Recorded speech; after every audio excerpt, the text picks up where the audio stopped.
Kalau kita mau dandanin negara ini, itu punya... Wah.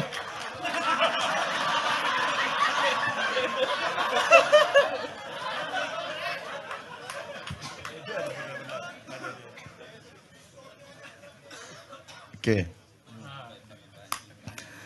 Itu ada nggak model yang akan kita tiru atau kita tuju gitu?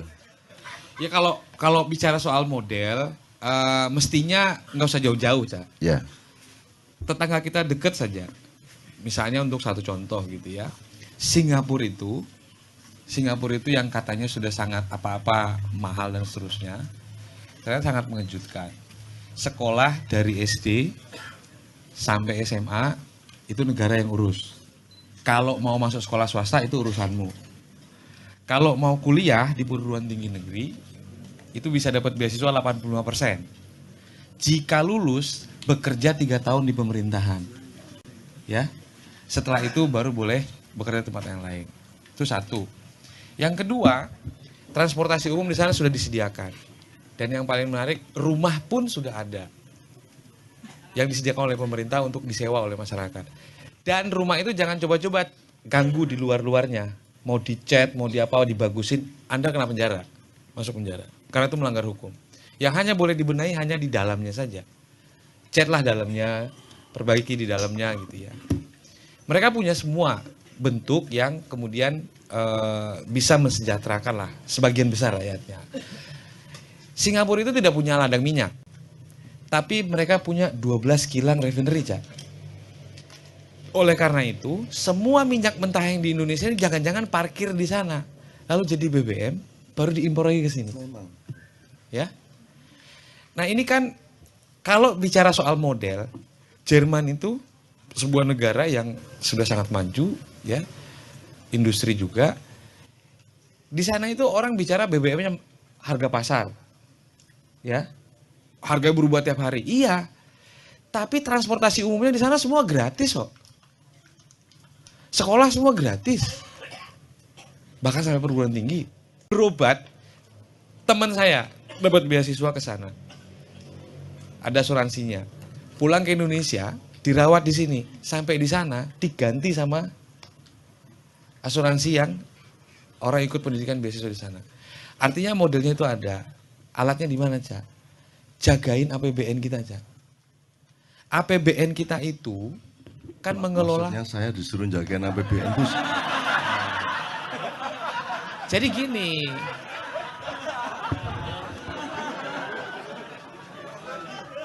Kalau Cak Nun kan suruh jagain seniman gitu kan udah tahu kuncinya kan. Sekarang kita kenapa mesti jagain APBN? Karena di dalam APBN itulah, Cak, semua rahmat Allah sama kita ini ya dikelola sedemikian rupa. Bumi, air, manusianya. Oke. Nah, jadi pendapatan negara. Setelah dia jadi pendapatan negara, maka kemudian dia dibelanjakan. Jadi kan kita bisa ngelola. Gini, kalau jaga APBN, dia kuncinya ya. Oke. Itu saya menormalnya kan harus pakai pedang. Oh iya. Nah saya kan tidak punya pedang. Maka saya hanya bisa menjaga melalui keris. Sedangkan keris ini milik Allah. Jadi saya perlu izin Allah. Tentu, Cak. Tentu. Gitu. Bagi saya sendiri juga, saya menganggap saya meniatkan ya. Karena saya percaya, kayak kata Cak Nun tadi, bahwa kita ini bukan siapa-siapa kok. Udah disebutin, wama khalaqtul jinna wal insa illa liya'budun. Kita tuh saya diciptakan. juga apal itu.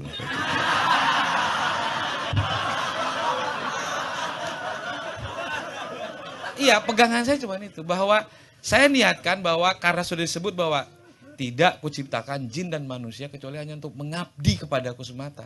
Oh kita ini abdi kok.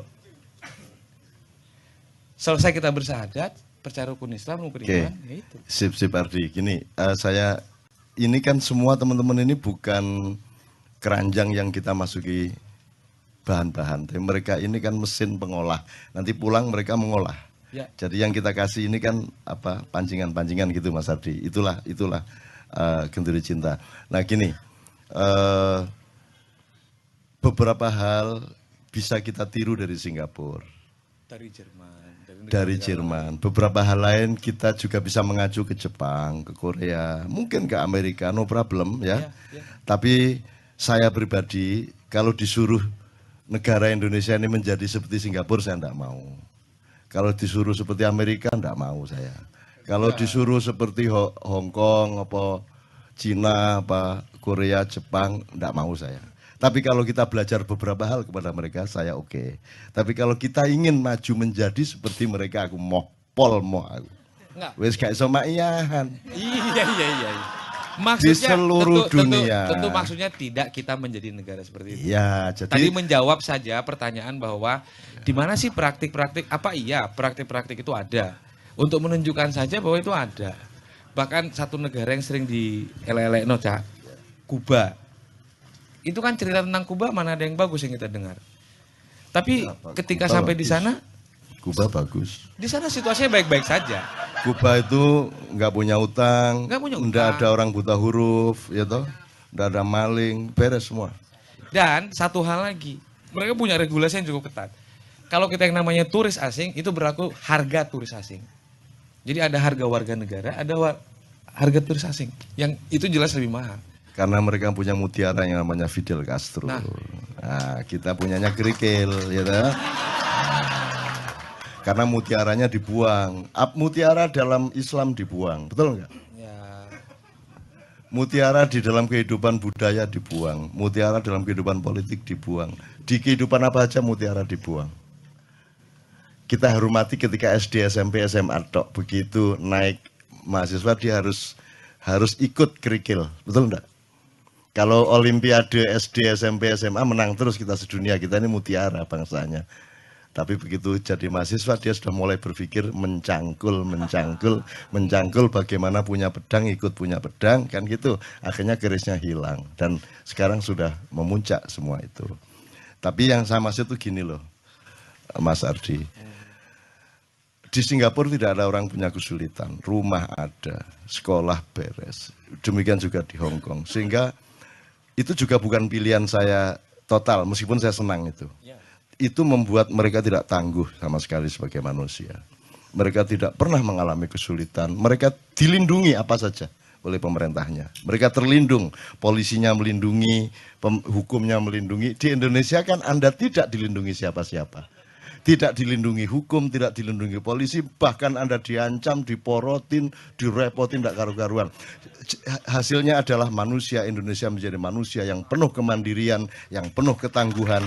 Gitu. Jadi mari kita pertahankan negara yang buruk ini. Nah itu dialektika namanya Mas. Hidup itu pilihannya seperti itu, dinamis gitu ya. Jadi saya mencoba menjadi partner Anda, sparring partner Anda untuk menunjukkan sisi yang lain. Supaya Anda tidak hitam putih. Gitu loh ya, satu. Nomor dua. Ya nggak ada dong negara yang seburuk ini saja kebudayaannya dan kehidupan sehari-harinya paling nyaman di seluruh dunia. Nggak ada di seluruh dunia orang bisa kumpul beribu-ribu orang sampai jam 3 pagi, jam 4 pagi sampai besok malam juga nggak ada masalah toh. Ya toh. Dan saya di daerah-daerah itu nutup jalan besar, jalan Pantura ditutup, udah karu-karuan sampai jam berapapun nggak ada masalah. Terus saya suruh hidup di Singapura. Telung dino aku wis tak obong kabeh sih. Emoh. Ngerokok gak oleh. Ndolek bajigur gak ono. Ndolek sego pecel gak ono. Golek kanca guyon angel, wong kabeh betutut kabeh. Terus gaya apa urip kono iki? Demikian juga di Amerika, di Korea. Makanya nyuwun sewu Ustaz Somad. Saya kan selalu diminta mengayomi anak-anak saya di Korea, di Taiwan, Makau, Hong Kong. Saya ke sana syaratnya saya mau rutin ke sana sama Mbak Novia dan Kiai Kanjeng dengan syarat saya bukan ustadz. Syaratnya adalah saya bapakmu, Mbak Novia ibumu, saya datang. Maka kamu tidak boleh bertransaksi kepada saya, kamu tidak usah repot-repot jemput saya akan datang sendiri, tenang aja, tidak usah nyewain mobil, tempatnya seadanya yang kalian mampu. Itu. Nah, kenapa? Karena saya tidak tega sama orang Hong Kong. Saya tidak tega sama orang Korea.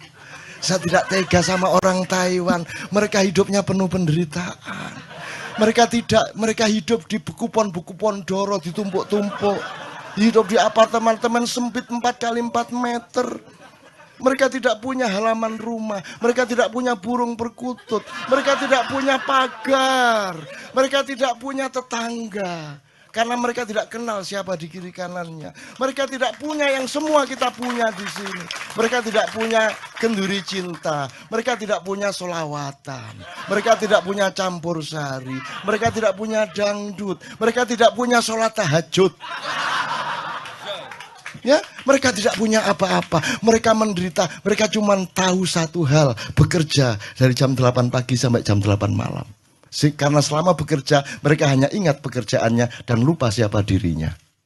Sehingga mereka tidak cemas selama bekerja. Begitu mereka selesai bekerja, Ardi, mereka baru ingat bahwa dia adalah dirinya. Sementara dia tidak kenal siapa dirinya. Loh, iki aku tah. Aku iki sopo sih, Rek? Nah, mereka bertanya. Mereka tidak mengerti surga neraka. Mereka tidak punya Lauhil Mahfud. Mereka tidak punya Jibril, Mikael, Israfil. Mereka kesepian. Mereka tidak punya Jen Efrit. Mereka tidak punya Kiai Grengsing di Gunung Merapi. Mbah Jumadil Kubro yang mengurusi wedhus gembel. Mereka tidak punya siapa-siapa. Mereka kesepian.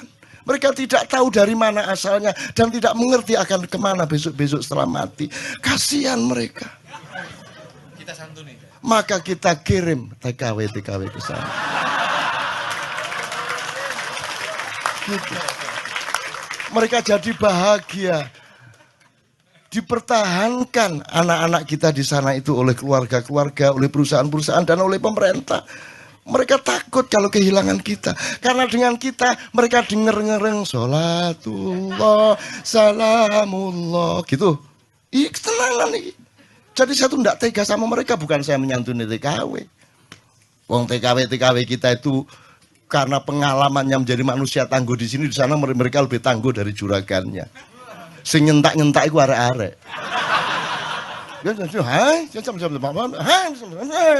Malah buruwe sing nyentak-nyentak jeragane. Itu orang Indonesia. Jadi hidup itu tidak hitam putih.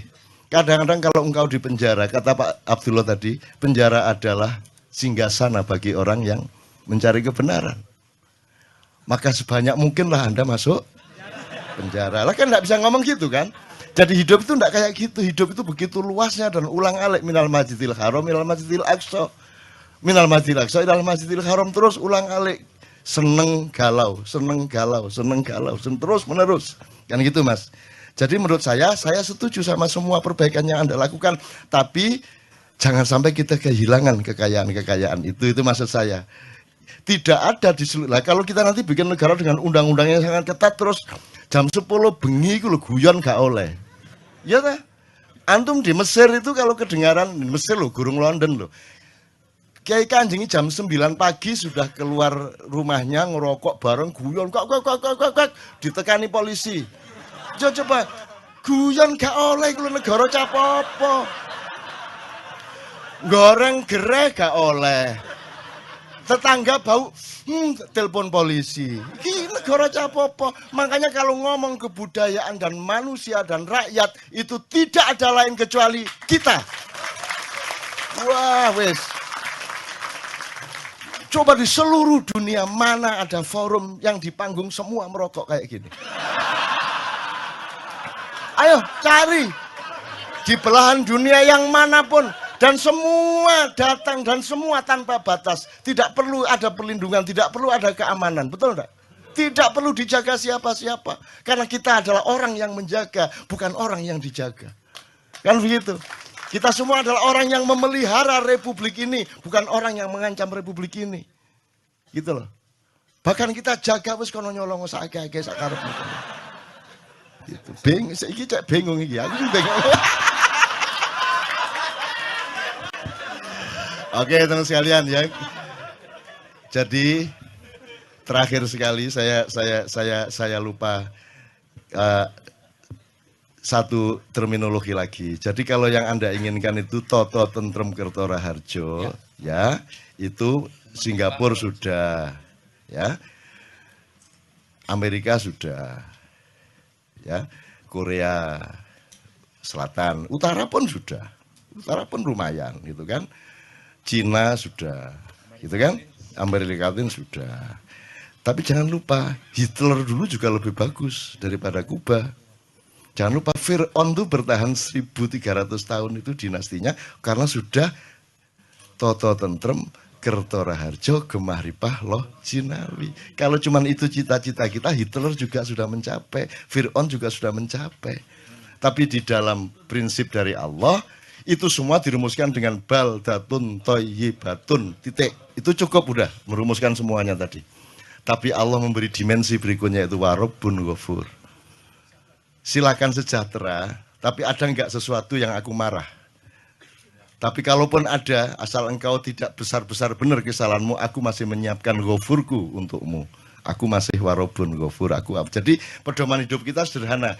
Malam sebelum tidur dihitung yang mana yang Rabbun Ghafur, yang mana yang tidak Rabbun Ghafur dari perbuatan saya sehari ini. Cuman itu tok, sederhana sekali. Gitu. Nah, Rabbun Ghafur ini tidak dipenuhi oleh seluruh dunia. Gitu loh. Kalau jadi mending mana sekarang? Kita tidak begitu sejahtera, tapi kita berjuang terus sampai Allah terharu sehingga pasti kita diampuni. Meskipun kita tetap miskin-miskin juga, tapi Allah mengampuni.